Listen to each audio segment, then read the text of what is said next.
We're now halfway through the 2020s and some of the music that has come out so far has been absolutely amazing. So in this video, I wanted to take a look at my favourite releases from the 2020s so far, and at the end, share my top 3 favourites.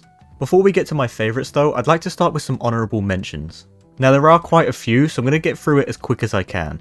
I have Balloonerism by Mac Miller, Showbiz, Beware of the Monkey and Disco by Mike, Alligator Bites Don't Heal by Doechii, Rich Ass Haitian and Pray for Haiti by Makami, King of the Mischievous South Volume 2 and Unlocked by Denzel Curry, You Only Die Once and Soul Souls Separately from Freddie Gibbs, Chromacopia by Tyler the Creator, Rebirth by DC the Don, Samurai and Drill Music in Zion by Lupe Fiasco, Dark Times by Vince Staples, Scaring the Hose by JPEG Mafia and Danny Brown, Beloved Paradise Jazz by McKinley Dixon, Utopia by Travis Scott, No Thank You by Little Sims, Few Good Things by Saba, Learn to Swim by Red Veil, 2000 by Joey Badass, The Melodic Blue by Baby Keem, A Certain Someone Wears Hermes 8 and Pray for Paris by Westside Gunn, The Crossroads by Corday, Across the Tracks, Bo Jackson, Super Tecmo Bo, Manja on Mick Nichols, and The Price of Tea in China by Boldy James, and finally, Aethiopes and Maps by Billy Woods. Right, now that that's out the way with, let's get on to my favourite albums of the 2020s so far. Up first, I have Eternal Take by Uzi. I honestly can't believe an album this long keeps me engrossed and engaged throughout its whole runtime. I think every single song on this album has something to enjoy about it, and Uzi does a really good job of just carrying this upbeat and hyper energy throughout its whole runtime. There wasn't really ever a moment that I thought it was declining. There are so many standouts on this album for me, but my top 3 are definitely Myron, Venetia and Homecoming. I just think the way Uzi flowed over so many of these songs was some of his best ever. With so many catchy hooks and choruses, this is by far my favourite Uzi album, which is why it's made its way onto the list. So yeah, that's my quick thoughts on this first one, and let's move on to the next. Up next, I have Voir Dire by Earl Sweatshirt. Earl continues to be one of my favourite rappers of all time, and he really solidifies it with this album. He has that classic laid-back performance most know him for, complemented really well with the per usual amazing production by Alchemist. The samples scattered throughout this album are just amazing, and the guest appearances from Vince Staples and Mike really complement him as well. Everyone was just sort of doing what they do best on this thing. This album isn't my favourite from Earl, it falls ever so slightly behind some rap songs. I still think it's really well made and has some of my favourite songs from him on it, with my top 3 being 27 Braids, Mac Deuce and Vin Scully. So yeah, that's my quick thoughts on this album, and let's move on to the next. Next up, I have The Off Season by J. Cole. In my opinion, this album has some of Cole's best rapping yet, with many tracks having some great storytelling, and even his singing has improved from previous records. One thing I think J. Cole really improved on with this album is the use of features. On previous records, there were hardly any features, if not any, and on this album, I think every feature complemented him well, with a good variation of rappers and singers. I mean, there's even a really good Lil Baby verse on this thing, which in my opinion is hard to come by. But anyway, back to Cole. There were a few moments on this album where he was really talking his shit, with the opening line of the album literally being "This shit too easy for me now." My top 3 tracks on this album were Close, Punching the Clock and Amari. Especially the track Close. The storytelling on that track is maybe one of his best ever. The consistent rhyme scheme around the word close throughout the whole track is just so well done, and is up there with one of my favourite Cole songs of all time. So yeah, that's pretty much my thoughts on this album, and let's move on to the next. Up next, I have Love for Rent by Smino. This album has such an amazing blend of R&B and neo-soul with hip-hop, with so many beautiful and unique melodic performances and a few fun vocal moments scattered in. Without a doubt, this is definitely my favourite album from him. I think all the features did really well, especially the appearances from J. Cole and Lil Uzi Vert. The two really took the time to make sure their features really fit the vibe of the song they were on.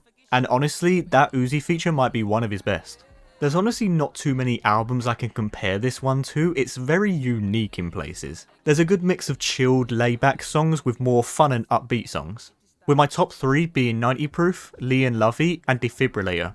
So yeah, there's my quick thoughts on this album, and let's move on to the next. Next up, I have Alfredo by Freddie Gibbs. This is yet another really solid collab album with The Alchemist. Freddie's flows over every song were really great, and every feature fit really well into the song they were featured on, with appearances from Rick Ross, Benny the Butcher, Tyler the Creator and Conway the Machine. The album was super consistent throughout, there was never a moment it felt dull, with my top 3 tracks being Something to Rap About, 1985, and Babies and Fools. The way the beat came in on that opening track 1985 was just so killer, I loved that one so much. So yeah, overall, really solid project from Freddie Gibbs. Doesn't quite beat Pinata for me, but still, overall, very good. And yeah, let's move on to the next one. Next up, I have I Lay Down My Life For You by JPEG Mafia. I mean, come on, you had to see this one coming. I'm white, I have to like Peggy. I never really knew what to expect with this album, but in a good way if that makes sense. After one song finished, I couldn't really anticipate what was next. This album was just constantly throwing curveballs at me with very bold and daring production. Some tracks had a really good fusion of rap and rock, where other songs were more melodic focused. I mean, JPEG Mafia just continues to be one of the most creative and experimental artists out there, and he always seems to deliver with something that's just so fun. My top 3 tracks off this record were Either On or Off the Drugs, I'll Be Right There, and Loop It and Leave It, with Either On or Off the Drugs being one of, if not my favourite song of the 2020s so far. That AI Future sample was just so random, but it just works so well. So overall, a very bold and fun project from Peggy, but there is one I liked a little bit more. And that is LP, again by JPEG Mafia. This album and I Lay Down My Life For You are very close for me, but I do like this one a little bit more. And there are 2 versions of this album, being LP and LP Offline, and I do prefer the offline version a little bit more. With there being a couple different tracks and samples, the offline version just feels a bit more completed in how Peggy wanted it to sound. This album has pretty much everything great that I listed about I Lay Down My Life For You. It's bold and a little bit all over the place, and Peggy just continues to do it all from producing to rapping. It's again a very fun listen, with my top 3 tracks being Hazard Duty Pay, What Kind of Rapping Is This, and OG. So yeah, in short, pretty similar to the last one, just liked it a little bit more. So yeah, let's move on to the next one.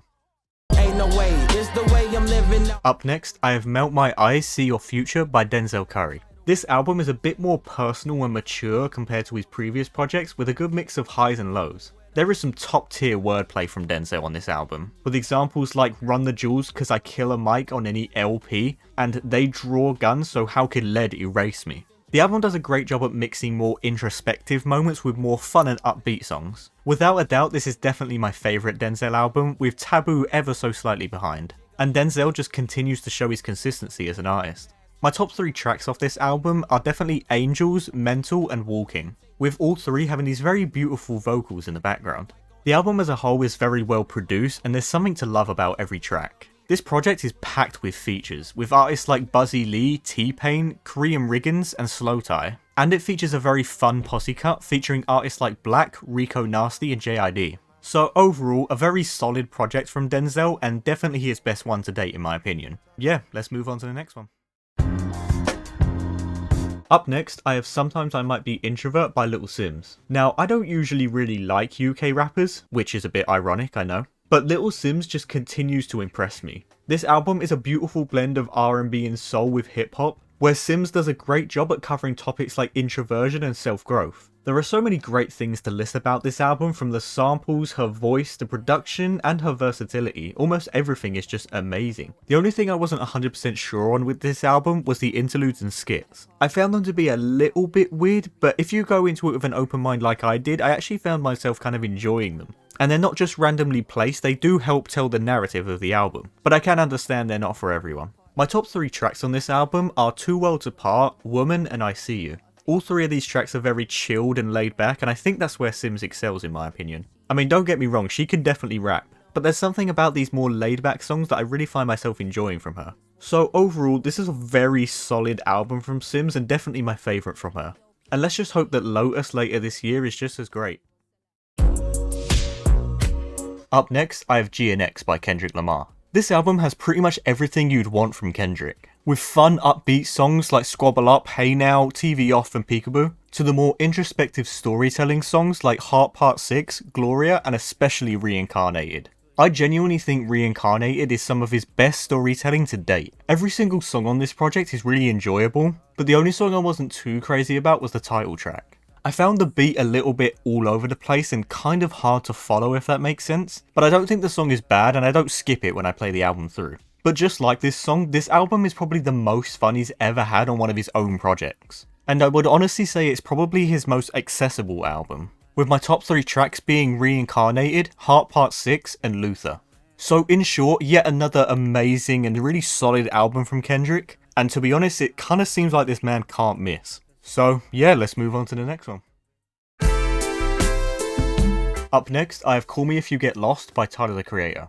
This album really felt like a statement from Tyler, where he was mainly talking about his success, and rightfully so. There are so many hard-hitting tracks on this one, where he was really just talking his shit. And without a doubt, this album definitely has some of his best rapping to date on it. I think every feature really stands out, especially the one from Youngboy, where if you're familiar with Youngboy, you definitely weren't expecting him to sound like that on What's Your Name. The tracklist has a great mix of more lively upbeat songs with more chilled and feel-good tracks, where Tyler does a really good job at blending R&B and hip-hop. He also did a really good job at the world building with this album, especially with a lot of the music videos, and if this makes any sense, this is his most rich sounding album yet. And it's definitely not his most introspective record, but there are segments of it here and there. For the most part, Tyler was really just delivering banger after banger, with my top 3 tracks being Heaven to Me, Wilshire and Hot Wind Blows. So in short, this is definitely up there with one of my favourite Tyler albums. It doesn't quite beat Igor for me, but it's definitely up there. And the Estate Sale Deluxe that came out 2 years later is probably one of, if not the best deluxe to an album I've ever heard. And if Tyler continues on this track, especially after Chromacopia, we're gonna have to have some serious talks about him being up there with some of the greatest hip-hop artists ever. Next up, I have Burning Desire by Mike. Now, I understand this album may not be for everyone, but I almost guarantee if you take the time, you'll find a song you like in here. As a whole, it's super vibrant and colourful, with great uses of jazz and soul samples scattered throughout. And almost every song on this album is self-produced, under his alias DJ Black Power. If you're a fan of Earl Sweatshirt, who does actually feature on this album, or just like jazz rap in general, I definitely recommend checking this one out. Without a doubt, this is definitely my favourite Mike album so far, and he's quickly becoming one of my favourite rappers. With my top 3 tracks being Snake Charm, Burning Desire, and 16s. So in conclusion, this is just another phenomenal album from Mike, and it will be interesting to see if he can ever top it. Up next, I have Circles by Mac Miller. Now I know this one isn't really a rap album, but it's just too beautiful not to include. A lot of this album covers subjects such as isolation and loneliness, which makes up for one of his most personal and vulnerable projects out there. The singing throughout this album is just amazing. You can really tell that Mac really put his love and passion for music into this album. And John Bryan did such an amazing job at finishing the production on this album that was left uncompleted when Mac unfortunately passed, making this album one of, if not the best posthumous album ever released in my opinion. John and the rest of Mac's estate did such a great job at honouring his legacy with this album, and it goes so beautifully hand in hand with his previous record Swimming. This album is definitely up there with Mac's best work. It falls ever so slightly behind Swimming for me, but it's ever so slightly close. With my top 3 tracks being Hand Me Downs, Good News and Blue World. And honestly, Hand Me Downs is in contention with my favourite Mac Miller song of all time. So to wrap up on this one, this is just such a gorgeous, soul-touching album that almost every time without fail makes me cry. So yeah, let's move on to the next one. Next up, I have Mr. Morale and the Big Steppers by Kendrick Lamar. Now this is arguably Kendrick's most important album in his whole discography. It's by far his most personal and emotionally vulnerable album to date, where he took 5 years away from the limelight after releasing Damn to focus on self-growth, and it clearly shows in this album. Now this is not his most commercialized or accessible album, but if you give it the time and attention, you truly appreciate the subject matters and its execution. And I think the best way to really describe the album as a whole is almost just like having therapy in an album. And if you go into it with an open mind, you'll realise there's some really heavy hitting subjects in it, with my top 3 tracks being Father Time, Count Me Out and The Heart Part 5. And I genuinely think Father Time is a top 5 Kendrick song, if not higher. So in conclusion, if you're a Kendrick fan and haven't listened to this album all the way through, I honestly don't know what you're doing. Take the time to listen to it and really absorb it, and I think you'll realise just how impactful this is. And finally, for my favourite album of the 2020s so far. In first place, I have The Forever Story by Jid.